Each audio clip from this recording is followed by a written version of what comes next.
yow mi jigéen diglu ma bu fekkee bëgg nga waaji gën laa bëgg la ba dof ci yow maa ngi ciy ñëwaat diglul bu baax li ma lay wax tey tàmm ci ñëw abonnel s'il vous plaît te nga like vidéo bi bu fekkee li ñuy def neex na la oh thank you so much kontaan naa ci yow aywa diglul moo wax la ko bi ci njëkk mooy fexeel ba def ko ba mu yëg ci boppam moom dafa spécial gis nga loolu boo ko defee dafa yëg ni moom am na important te loolu ci sa liggéey lay jaar de ko apprécier ci ay jëfam loolu day tax muy gën di sawar ci di la defal léegi-léegi bu essayé ci benn mbir encouragé ko wan ne ko mbir mi jomm la war nga ko war a mën a am gis nga yu mel nii boo dee ko def ci moom day tax muy bëgg di la gën a jege saa su ne ñaareel bi mooy def ko mu wóolu la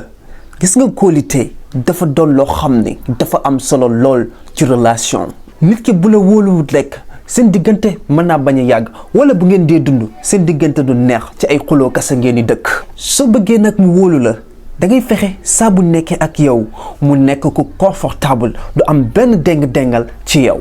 aussi tamit bul di insister ci ay mbir non loolu mën naa tax muy ñaaw jot tàmbalee di la gëstu xool ba xam yow ci lan nga nekk te ñaaw jot saa bu tàmbalee am ci relation rek relation boobu noonu mën naa yàqu ma ñëw ci ñetteel bi